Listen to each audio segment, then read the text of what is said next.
Welcome to the Fabulous 413. I'm Khalees Smith. And I'm Monte Belmonte. Khalees, you're broadcasting in exile. Yes, I am. My partner tested positive for COVID, and I feel fine, and I've tested negative for a number of days now, but out of an abundance of caution, I've decided to rely on the miracle of modern technology and broadcast from home. Well, later in the show, we'll talk a little bit about what we know about protocols as they stand now, what to do when someone you've had close contact with tests positive for COVID in what is allegedly a post-pandemic world. Definitely not post-pandemic for me, and maybe that means staying home and ordering Chinese takeout. And we have just the person to talk to about that, the Newbery and Caldecott Honor author-illustrator from Western Mass, Grace Lin.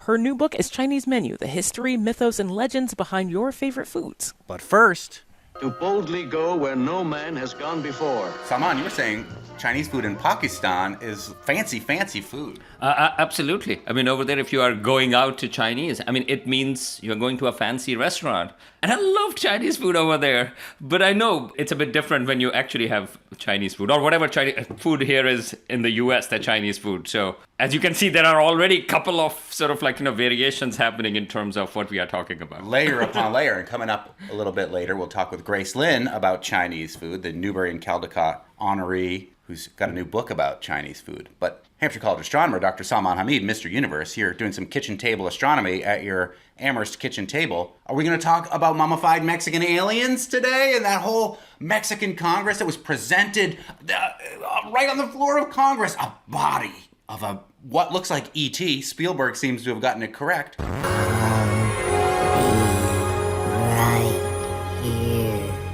Are we talking about that today?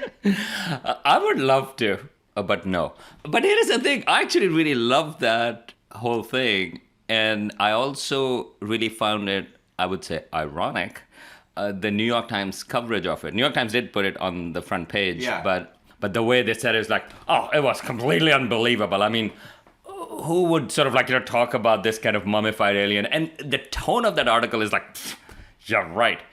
But New York Times has been peddling the same kind of stories for a couple of years, including somebody who claimed that U.S. has, for example, alien bodies, alien pilots, and so on and so forth. Alien technology. Right. So that's the reason I love it. That, oh, wait a minute. When this comes from another country, equally crazy in terms of the ideas, it goes like, oh, of course we don't believe that. Well, look, what crazy idea is that? We'll wait till the peer-reviewed study of that comes out. That's right. Yeah. Because hold on. But it depends upon the peers, man. Yeah, okay. What we are going to talk about is a planet in the Goldilocks zone. This one looks just right. Astronomers don't just love fairy tales. They love to find planets outside of our solar system that might be able to host life, or at least life as we know it here on Earth. Right, and this is actually a great example of, look, the way we were talking about, I mean, astronomers or scientists, would love to find life elsewhere in the universe. And people spend their lives looking for even an extraterrestrial DNA or molecule, microbial life, anything sort of they would give anything to have that. Just imagine for a second if something like this mummified alien or these extraterrestrial bodies, if people who work in this thing, who have dedicated their lives, if they thought there was even a shred of sort of credibility in there. They'd be popping bottles of champagne. Not just that, but also looking for follow-up questions regarding these things, rather than trying to find, hey, look, here is an exoplanet that may or may not have life. And that just gives you a little bit of a taste of how science works. And I also think that in some ways this is two different ways that people are thinking about aliens, in the sense, one is this public perception and some interest groups that are saying, hey, we have alien evidence and on Earth, these alien bodies and so on and so forth, and DOD and the Senate is spending money on it and it gets great contracts. But then we have this other stuff taking place with James Webb Space Telescope, which is much more sobering, but I think much closer to what we actually know about. One of them is real science, and one of them appears to be hype. One of them has better visuals, a mummified E.T. body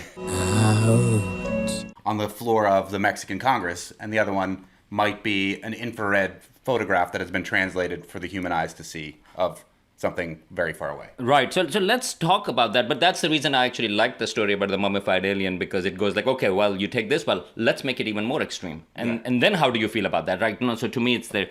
But what I want to talk about, again, we should not forget how exciting this field is, what a special time we are living, and what an amazing telescope James Webb is. So there is an exoplanet which orbits a star which is known as K2-18. This was discovered by the Kepler Space Telescope. This planet around it, it's called K2-18b. So the first planet that gets discovered gets a small b as a designation. It's about 120 light years from Earth. It's bigger than Earth. It's a little bit smaller than Neptune. So as it turns out, these kinds of planets, the mini Neptunes, or when planets are a little bit bigger than Earth, super Earths, they're actually very common in our galaxy, except that Wookie? except that we don't have them here in our own solar system. So we don't exactly know, like mini Neptune is kind of like a gaseous planet, or is it like a bigger rocky planet? So we don't have a closer example. But this particular star, K2-18, is a red dwarf star, so it's much smaller than Earth. And again, these type of stars are much, much common in the universe. This particular planet orbits it in its habitable zone, which means that it receives a similar amount of heat as Earth does from our sun. So the size of the sun can be bigger and it can be hotter, let's say, and the planet is farther away. Liquid water could exist there. Or it could be smaller and closer. Liquid water could exist there. Not too hot, not too cold. Just right. The Goldilocks zone. This one looks just right. And it tasted just right, too. That's exactly right. So this planet happens to be in there, and it takes about 30 days, 33-day orbit. So Earth, so this is another way of thinking about it. It all makes sense. That the Earth, it takes 365 days to go around, and so it's farther away from its star. Whereas this particular planet, K2-18b, it's much closer, and it takes about 33 days to orbit. So that's okay. So we've had other planets that we have discovered. All it takes is you can actually calculate what type of a star it is and how far it is from that star to be in a habitable zone. That is not the most exciting part so far. What's interesting here is that Hubble Space Telescope had observed it and had found maybe a hint of an ocean on this planet, maybe. And so this was in 2019. They call it a Hycean planet. And what that meant was basically that it has probably an ocean or a lot of water, maybe water vapor form. Again, we exactly don't know, but with a hydrogen-rich atmosphere. And we don't have that thing, and so it was like really an interesting planet. But now, James Webb Space Telescope, for obvious reasons, this was one of the important targets, and its first results have just come out, and they have detected methane and carbon dioxide in the atmosphere. And again, just by themselves, of course, they can be produced by natural processes either, but it also does not have much ammonia, which again leads to this combination, suggests it's a more interesting planet that we think it might be. And James Webb Space Telescope can actually, because through spectroscopy, it can actually measure what is in the atmosphere, which is an amazing thing to do because you don't see the planet. You actually still see the light from the star. But as the planet goes in front of it, it eclipses the star a little. We don't see the planet, we only see a dip in the light of the star. But in this particular case, as the starlight passes through the atmosphere of the passing planet, we see the kind of molecules that are in there. And spectroscopy uses the color spectrum, right? You can tell by the different colors that emanate from that starlight going through the atmosphere of that planet what that atmosphere is made up of. Methane, carbon dioxide, huge on this planet, destroying it currently, but indicative of the fact that we're alive here. Well, and so basically those molecules are absorbing light. And so every molecule, the way it absorbs light, for example, it gives it signature, because every molecule, just like fingerprints, has its particular signature. So that's how we can actually detect whether it's carbon dioxide or methane and things like that. So that is all very exciting. Scientists think, well, this is great, but there is one more detection of a molecule. That is what is getting people excited. This is dimethyl sulfide, or DMS.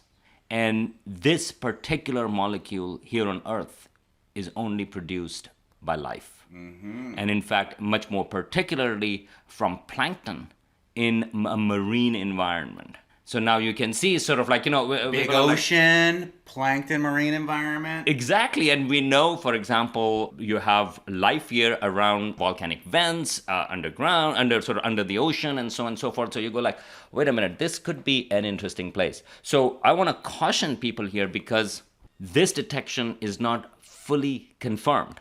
And we have examples, for example, in Venus, the detection of phosphine. It turned out to be an error in the measurements, and it's unclear whether there was phosphine or not. They're going to be... I thought there might be aliens in the clouds of Venus for a short amount of time there, which would have been awesome. Exactly, which may still turn out to be true, but right now, but those measurements turned out to be false detection. So I don't want people to immediately go like, oh my goodness, we found life. No.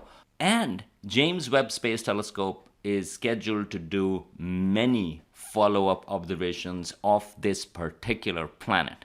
And so it's an exciting, tantalizing, I would say, hint. But if dimethyl sulfide is there and it gets confirmed, because follow-up observations can actually go, there is a hint of it here, then you can do more and you go like, oh yeah, it is there. Then of course, and this is how science works, a lot of the scientists will try to show, can it be produced naturally without life?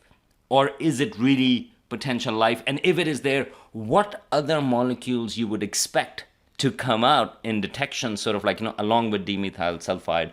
But this is certainly an interesting place, and maybe this is giving a hint of life, but not yet. But if I can just close down the loop, just think about how carefully people are looking for this thing, confirmation. Is there any way we can explain it other than life, and so on and so forth, and contrast that with congressional hearings about aliens and also about this, which I love, this mummified Mexican alien, which was from Peru, by the way. There is a whole thing of how it came from Peru. That's a whole other story to that. Obviously, this alien likes to travel, so this 110 light year away planet with oceans, that's where the mummified Mexican aliens go on vacation. That would be funny. It's where it comes back to life and it says, K218b, my home world. Home? You're right. That's E.T.'s home. Up next, the Newbery and Caldecott Honor author-illustrator from Western Mass, Grace Lin. Her new book is Chinese Menu, The History, Mythos, and Legends Behind Your Favorite Foods. You're listening to The Fabulous 413 on NEPM. Welcome back to The Fabulous 413. I'm Monte Belmonte. And I'm Clee Smith. We welcome to the show Grace Lin. Her novel, Where the Mountain Meets the Moon, was awarded the 2010 Newbery Honor and was a New York Times bestseller. Grace's early reader, Ling and Ting, was awarded with the Theodore Geisel Honor in 2011, and her picture book, A Big Mooncake for Little Star, was awarded the 2019 Caldecott Honor. As well as occasionally reviewing for the New York Times, Grace has become an advocate for diversity. She's a commentator for us here at NEPM and created the video essay, What to Do When You Realize Classic Books from Your Childhood Are Racist, for Burn PBS them. NewsHour. I would say not burn them. I'm kidding. Yeah, we can put them in a very special section of the library, perhaps. Her new book is Chinese Menu, The History, Mythos, and Legends Behind Your Favorite Food, and Grace will be part of a Moon Festival celebration on September 30th at the Eric Carle Museum of Picture Book Art right across the river from where she lives in Amherst. That's on September 30th. Welcome, Grace. Thank you so much for coming in. Oh, thanks so much for having me. People in the building were all excited because they know of your reputation for doing the commentaries for NEPM and as well as for PBS and more. So you are a rock star, our friend Jerry said, who was excited to see you come in here. And the new book, Chinese Menu, it's gorgeous. It's big, and because of who locally is kind of advocating and publicizing the book, the Eschews Group, I assumed it was going to be a cookbook. We did a story for the Fabulous 413 a couple months ago about how Lisa Eckes has the world's largest cookbook collection, and we got a little bit of a teaser about this book when we went to go visit. Yeah, they had a one of the first copies, and it was on the table, and I went, I know about this book. How do I know about this book? And the cover is just so gorgeous with two blue dragons and a young person holding up a bowl of soup where you can see into the soup an image of what looks like a Chinese home. But tell us, if this is not a cookbook, what is Chinese Menu, Grace? Yes, so it's not a cookbook. It's not even a picture book. It's actually a collection of stories. So it's a collection of stories. It's almost like 300 pages long, the book. There's over 40 stories in it. What I like to tell people is, like, when you go into a Chinese restaurant and you open up a menu and you see all the names of the dishes, not only are those names of dishes, but those are actually names of stories. There's a story behind every dish in your Chinese menu, and this book are the stories. And some of those stories are historic and verifiable, and some of them are historish and have been embellished by your ability to storytell. You're an incredible storyteller. Your book, Where the Mountain Meets the Moon, is just such an incredible story and such a beautifully illustrated story, and that storytelling ability comes through here, as does the illustrations. It's not a picture book, but there are tons and tons of illustrations in this. Yes, this book was really, really a labor of love. I love Chinese food, so hopefully you had to go and eat lots of all the things that you wrote about in here. Yes, that was a consolation prize while I was working so hard. And I have to say, like, one of the things I was really impressed by, I mean, the whole book is really amazing, but I was intrigued by your bibliography, and I was, like, looking through all of your sources going, oh, I subscribe to that channel. Oh, I read this blog. Yeah, there's an intense bibliography there, too. So this is kind of, it could become one of the go-to sources about where Chinese food and its names, especially in English on American Chinese food menus, came from, right? Yeah, well, that's what I'm kind of hoping. Well, I was kind of hoping there's a very famous book called Dulaire's Greek Myths. If anybody loves Greek myths, they know this book. It's basically the go-to book for Greek myths. And when I was proposing this book to my publisher, I said, I want to do like Dulaire's Greek Myths, but for Chinese food. and what did they say then? And they were like, I don't get it.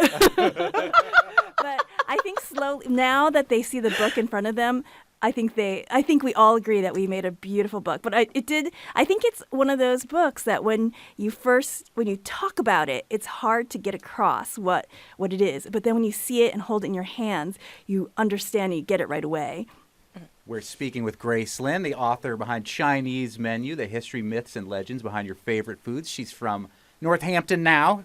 Yes. Was drawn in by the, I like to call it the Eric Carl tractor beam, perhaps. And magnet. Yeah, part of the many wonderful author-illustrators that live here in our area. And one of the ways the book starts out that's really interesting is talking about the origin of chopsticks.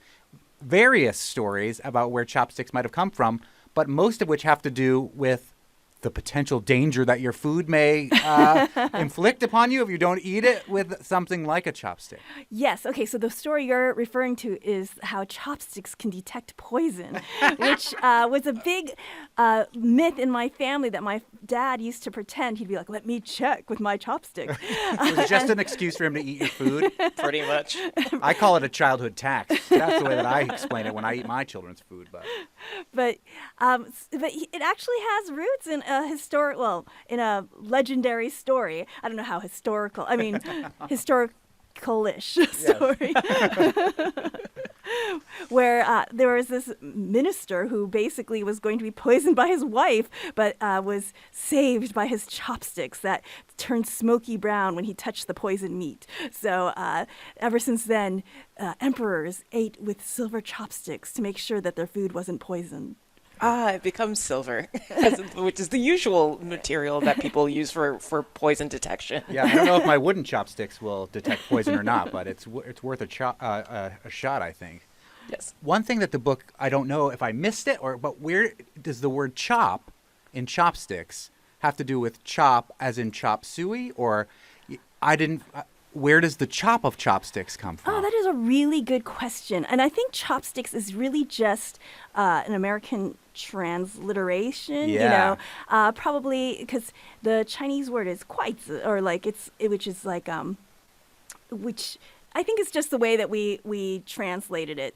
But it would make sense. I would love to say that there's a myth, which I think I could just make up right now, that it's called chopsticks because all the food is chopped up, on the dishes. Which also I could probably pull out different real historical facts because Chinese food is always cut up in teeny tiny pieces because Confucius thought that having forks and knives on the table was uncivilized, that he felt like those were weapons. And that's why he really encouraged people to use chopsticks. And so that's why all the food is cut up so small, because you shouldn't have forks and knives on the table. Speaking with Grace Lin, the author of the new book, Chinese Menu, The History, Myths, and Legends Behind Your Favorite Foods. She's from Northampton. She's going to be doing an event at the Eric Carle Museum in Amherst, a Moon Festival celebration, a little bit later this month on September 30th. Elise? Okay, well, so I was looking through your Instagram because I'm intrigued. Like this, it's not necessarily like a picture book, but there are illustrations in it, and there's this beautiful combination between woodblock style pictures and paintings.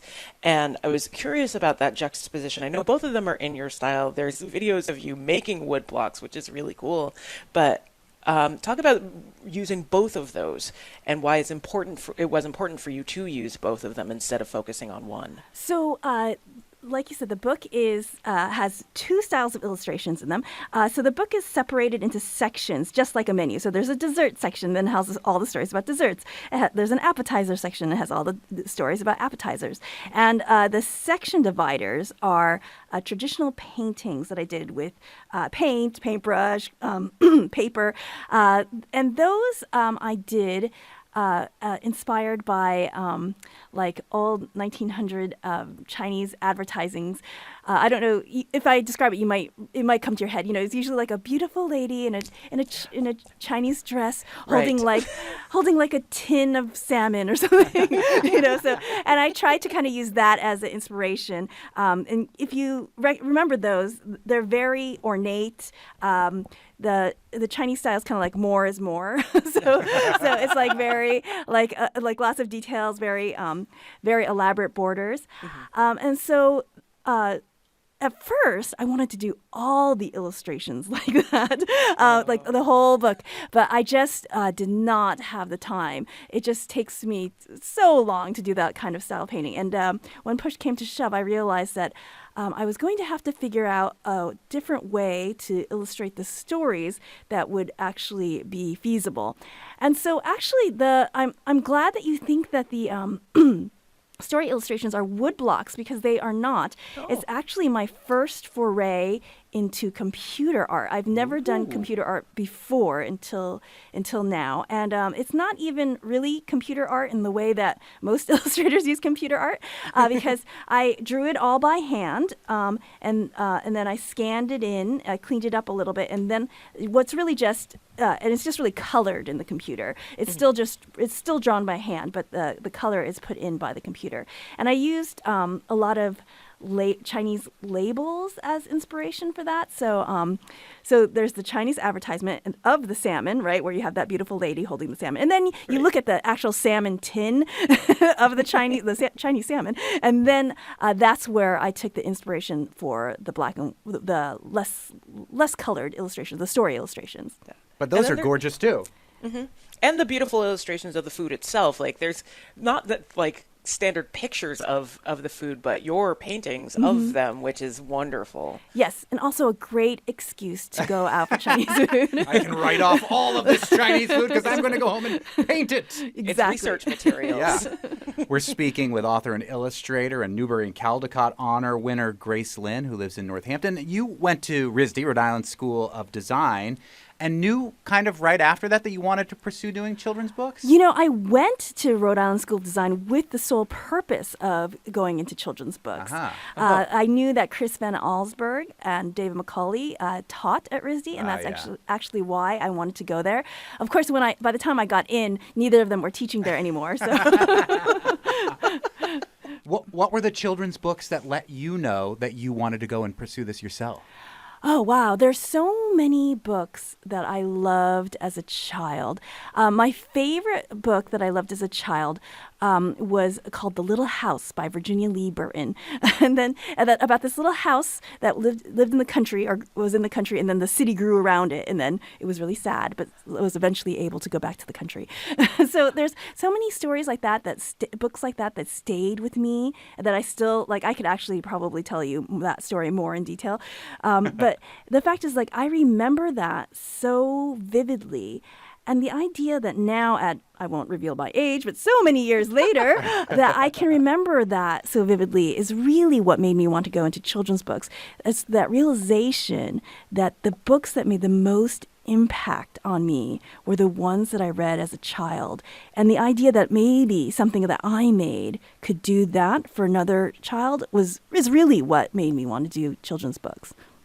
I remember that book. I'm looking at a picture of it right now. It does ring a bell, but was it a combination of the images and the words? Because I remember distinctly, like, reading the Ramona books and trying to draw the cover illustration from that, and how big an impact both that, like, cover illustration and the words themselves had on me. Yes, definitely. It was really both, the words and the pictures.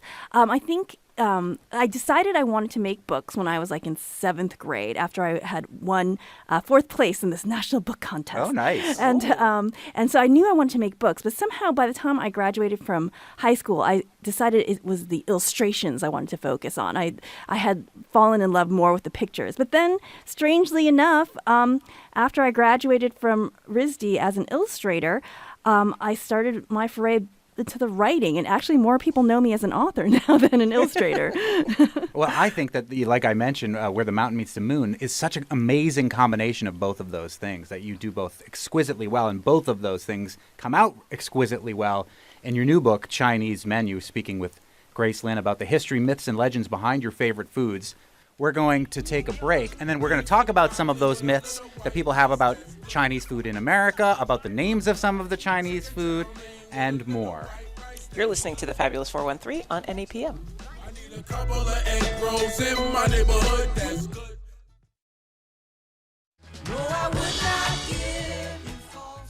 Welcome back to the Fabulous 413. Paul Simon was quoted in Rolling Stone magazine back in 1970. Know where the words to this song came from?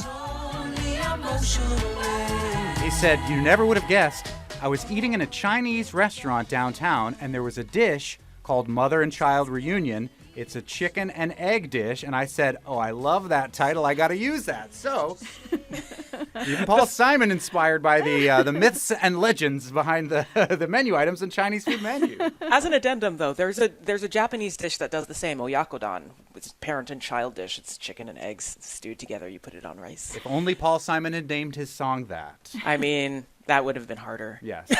And we are speaking with Grace Lin, the author and illustrator, Newbery and Caldecott Honor author, behind Chinese Menu, a great new book. It's a coffee table-sized book that's just come out. The history, myths, and legends behind your favorite foods. And like Mother and Child Reunion, which is not covered in this book, there are many menu items that people have heard of before that are covered in this book that you go and delve into the myths and legends behind. Khalees, do you have one that's favorite of yours that you want to talk about first before I jump into this, or no? Of dishes that are covered in the book? Yeah. I mean, it's mabo. It's mabo tofu. Yeah. Because it is like my favorite. And I love that story anyhow, but like having it in a new context, especially like with the woman's husband, like I just know it as pockmarked grandmother tofu. And your story really brought it to life. Can you tell us a little bit about that story Sure. that you wrote and how you expanded upon the Mapo tofu story? Yeah, so there's actually many, many stories about Mapo tofu, but they're all very, very similar. And so I kind of took all those stories and pushed them together in one. And so the story goes that there was once a woman who was a wonderful chef, who had pockmarked skin because as a child she had smallpox. But her husband was a very kind person, and they opened a restaurant. But she always was in the back room cooking, so nobody ever saw her disfigurement. But unfortunately, he passed away, and so she had to come out in the front room and try to have the restaurant by herself. But unfortunately, when people saw her pockmarked skin, they were unfortunately disgusted, and they stopped coming to her restaurant, and she became very, very poor. Then one day, out of the blue, a stranger came to town and stopped at her restaurant.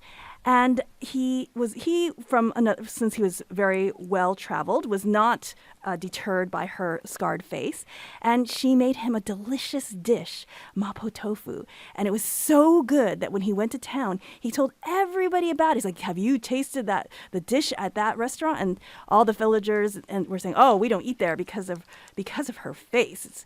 And he said, "You are all ridiculous. She's just a nice pockmarked grandmother," and he kind of shamed them all, and just his words calling her pockmarked grandmother made them look at her in a different light, and they all went to go try her food and loved it. And instead of thinking of her as a pariah, she became a beloved figure in town, and with food that they still eat to this day. I mean, I think one of the things I love about the way that you retell this is how the fable aspects of it, like there's a lot of almost Aesop-ish like aspects to many of the stories in here, where it's not just the story behind the dish itself, but there's a little lesson for everybody along the way. What I love about that story is that it just took one person to change everyone's opinion of her. And I just feel like that's such a beautiful lesson, even though it was never supposed to be a lesson story, but it's such a beautiful lesson for kids to take away, to realize you just need one person to describe someone in a different way, and all of a sudden you can see them differently. We're speaking with Grace Lin, whose new book is Chinese Menu, The History, Myths, and Legends Behind Your Favorite Foods. One of the stories that I really like is when you explain about the difference, the transliteration confusion behind Peking duck, but how there is an actual, so it's a bad translation of Beijing, essentially, right? Yes. But that there's an actual kind of duck Yes. that may have then been named after the bad transliteration. Could you talk a little bit about that? Yes. So Peking duck is the dish that we all eat now, which is really funny because it's supposed to be named after the capital city of China, which is Beijing, not Peking. But for years and years and years, we transliterated Beijing as Peking. So that's why it became Peking duck. And the actual duck the type of duck that is bred for this is called a Peking duck too, also probably from this bad transliteration. And so really it's so funny because there is really no Peking, but there is a Peking duck. There's a little bit of that lost in or rather many possible translations that comes in the hot and sour soup story too.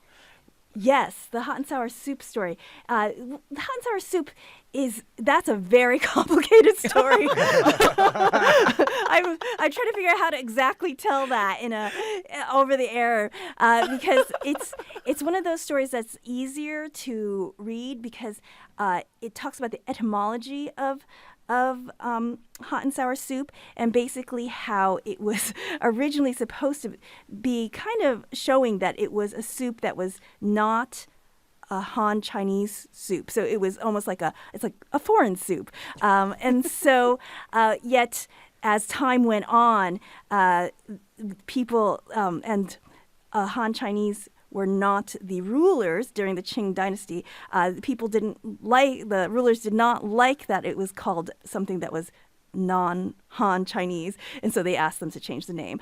So it's a very complicated story. So I would refer you to read that one in the book. Yes. And the book is called Chinese Menu, The History, Myths, and Legends Behind Your Favorite Foods. It is written by our guest, Grace Lin, and illustrated beautifully as well. And it is a history book in a lot of ways. You will learn about the different times when the Mongols ruled China versus this dynasty and that dynasty. And yet, almost every single chapter talks about your personal relationship with those dishes. So hot and sour soup was not something that you grew up eating or liking very much until it came into help heal you in a way, right? Yes, exactly. It was like when I was sick, finally, like in college, when I was sick and I ate it and it cleared my sinuses, I realized I like this soup after all. Yeah. So you get a little taste of the personal in Grace Lin's life as well as the historical and the fantastical. And your own background and your own family's background and its relationship with food and Taiwan and China have changed over the course of your life. And that is woven into this book as well, and maybe is kind of hinted to with the General Tso's chicken, which is one of the most popular Chinese food menu items across the country and maybe even across the globe. I know. General Tso's chicken is another very twisted story, which I would also recommend that you read in the book. However, I'll try to give you kind of like a small encapsulation of it because there really is a General Tso, and he really did exist. However, he has nothing to do with this chicken dish. He never ate it. He didn't invent it, and it's not even exactly known if he even liked chicken. However, General Tso's chicken was invented by a Taiwanese chef when Taiwan was called the Republic of China. And during that time, Taiwan was having a big state dinner, which the United States was attending. And of course, the chef there really wanted to have delicious food. He really wanted to impress these dignitaries. And so he created a whole new dish, a chicken dish. And after he created it, he was very proud of it. And he's like, I need to give this chicken dish a name with dignity, a name that's got respect. And so he thought about his hometown, and he was from the Hunan province. And General Tso is actually a big hometown hero in the Hunan province. So he said, I will call it General Tso's chicken because General Tso is a great man. And so that's why he called it General Tso's chicken, because he thought that just sounded like a really good name with a lot of respect and a lot of power. And he served at the dinner, and it went even further than that. But that is probably the origin of General Tso's chicken. And you and your family are from Taiwan originally. Your family was from Taiwan. They came over in the 60s, is that right? Yes, late 60s, yes. Uh-huh. And you were born here. And because of the politics between Taiwan and China, your family has gone from identifying as Chinese to Taiwanese, right? Exactly. When I was a child, they told us we were Chinese because Taiwan was the Republic of China. And so all during my childhood, I told people I was Chinese. I'm Chinese. I'm Chinese. And in fact, I still do that to this day out of habit. It was only like in college, after I was out of the house, my parents were like, oh, by the way, we're Taiwanese. And so it's very hard for me, especially when I'm talking to people and I get like anxious or nervous to remember. I'm like, oh, I'm Taiwanese actually. Oh, yeah. But it's nice that your book also brings up the regionalism of China too, because people may not necessarily know, like they'll see Hunan or Sichuan on a menu, but not realize like how many different regions, how many different styles, and how far apart those places are from each other. Yeah, well, it's interesting because during this, I've been talking to a lot of people about this book, and one of the big things is rice, right? A lot of people just naturally think Chinese food and rice go together. And that is true. But the thing is that rice is really important in southern China. I was going to say, then northern China, it's wheat. Yeah, it's noodles in northern China. It's just because the first immigrants that came here to the United States happened to be from southern China. So rice became synonymous with Chinese food here in the United States. And one of the things that you talk about in this book, too, is about the immigration to this country, about the Chinese Exclusion Act, the only time the United States has specifically targeted a specific people group and tried to ban their immigration, but that restaurants were a loophole for people who were coming over from China to this country. Yes, and so that's why Chinese restaurants flourished here, because that was the way that Chinese immigrants could flourish here, was by opening restaurants, or at least survive, if not flourish. Yeah, and if I remember correctly, I saw David Chang had a big thing on his Ugly Delicious Netflix show about some of these Chinese food restaurants, especially in the early to mid part of the 20th century, are these opulent palaces. They look incredible because they were held to a higher standard, right? About how those restaurants needed to look if they were going to come over here. Yes. And so, yeah, well, it's interesting how Chinese food has really our perception in America of Chinese food has really gone through many, many stages. You know, at one point, Chinese food was considered very upper class and classy. Like you had to go eat at a Chinese restaurant to be considered cultured. But like, unfortunately now, I think most people see Chinese food as like kind of cheap food, you know, which is really sad because Chinese cuisine has such a rich culture, which I'm trying to show in this book. And it's also just as difficult to prepare and to make as, say, French food, which we all hold in high esteem. It was interesting to hear Salman Hamid's take about Pakistan, where that is the case with Chinese food, where going out to a Chinese food restaurant is still considered a very fancy experience. Khalees? Well, I think that I have fought tooth and nail about for my ideas about American Chinese and how it is its own thing.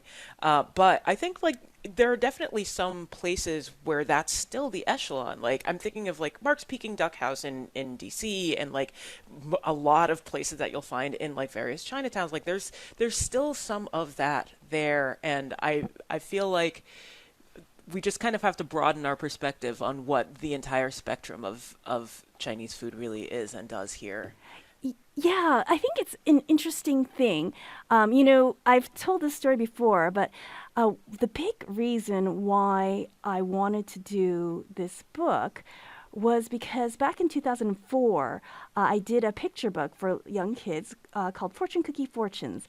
And in that book, that's when I found out that fortune cookies are a completely Asian American invention.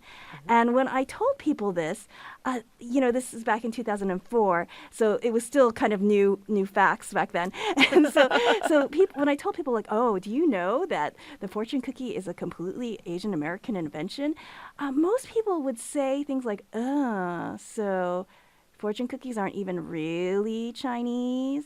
And I always felt really bad for the fortune cookie because I could, as Asian American myself, as somebody who had a very tenuous relationship with her racial identity, I could really see some people saying that about me, like, oh, she's not really Chinese. Right. And I felt like, oh, you know, there's nothing wrong with being Asian American. And there's nothing like this food, actually, fortune cookies should be proud. They're probably one of the first Asian American foods ever, you know? Mm-hmm. And I kind of felt like this American food with Asian roots deserved more respect. And so that's why I did the book, with the idea that hopefully this book will give this American food with Asian roots more respect. And, you know, with the hope that that trickles out to people who have American friends with Asian roots and they give them more respect as well. The book has certainly gave me a whole new perspective on the kind of Chinese food that I grew up eating, which I would have thought of as inauthentic Chinese food. Now just have to think of it as American Chinese food. Exactly. It's its own thing, like fortune cookies, which you, Grace Lin, have been kind enough to bring into the studio. Khalees, who is broadcasting in exile, I'm going to open your fortune cookie right now.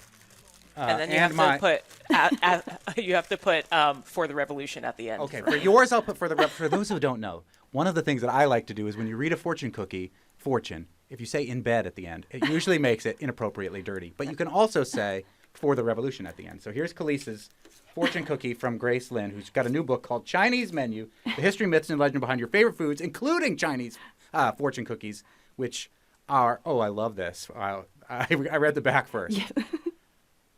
Reading only one book is like eating only one noodle for the revolution. Thank God that wasn't the in-bed one right there. I love it. And then, can I have mine? Okay, so this will be mine right here. You want to read yours? Did you? We'll see what's on it. Yeah. This is the most fun kind of tradition. Even though it's not an authentic Chinese tradition, maybe it's an authentic American Chinese tradition. Exactly. Grace, are these from the batch that you made for your book opening? I was going to tell them after that, yes. Instagram is real. Go ahead. Okay, mine says, reading about food while you are eating makes it taste better. For the revolution? Okay, good. Yes. And mine says, you share food with friends. You share books with lifelong friends in bed. But the best part of these fortune cookies is it says on the back of them, read Chinese Menu by Grace Lin, and then has a shameless plug taking you. Yes. Forget about the lucky numbers. Who needs those? This book And what's your favorite dish that's you put in the book? Oh, my favorite dish that's in my book. Oh, well, my favorite story or my favorite dish? Let's see. Oh. My favorite dish would be the Peking duck because I don't get to eat that often. That's a special occasion dish. Right. But the story of that is really fun because traditional Peking duck is always cut in 108 pieces because late in the Song Dynasty, there was an army of 108 men traveling through a small village and needing food. And they stopped at this restaurant and they said, "We need food. Every single one of us are hungry." And the chef only had one duck, and he knew better than to not feed every single soldier. So he was very skillfully cut that duck into 108 pieces so every soldier got a slice. This is probably an unfair question as the last question, Grace Lin. Do you want to talk about your favorite Chinese food restaurants where we live here in the Fabulous 413? Oh, okay. Or you can plead the fifth. Oh no, there's plenty of really great Chinese restaurants that I love here. So the one that is closest to me is, and just I think recently opened, is Little Wall, and that's in Florence, Massachusetts. Related to Great Wall, which is also in Florence. Yes. And then the one that I order from a lot is also Tea Roots, which is actually kind of more Taiwanese than Chinese. Pretty new one in Northampton. But they have really great scallion pancakes. And then the one in Amherst that we go to for Chinese New Year, because they often have lion dancers, is Ginger Garden.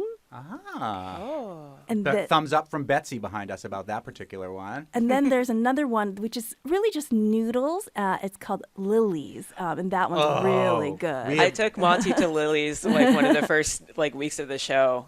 He'd never been. I'm a convert. That one's really good. If you like noodles, that's where to go. And you can go there right after you go to the Moon Festival celebration on September 30th at the Eric Carle Museum of Picture Book Art, which will feature this book by Grace Lin, Chinese Menu, The History, Myths, and Legends Behind Your Favorite Food. Thank you so much for joining us today, Grace Lin. Coming up, Khalees is broadcasting in exile because someone she had direct contact with tested positive for COVID. We'll hear a little bit about what we can find out about current protocols in this alleged post-pandemic era. Yes, you're listening to the Fabulous 413 on NEPM.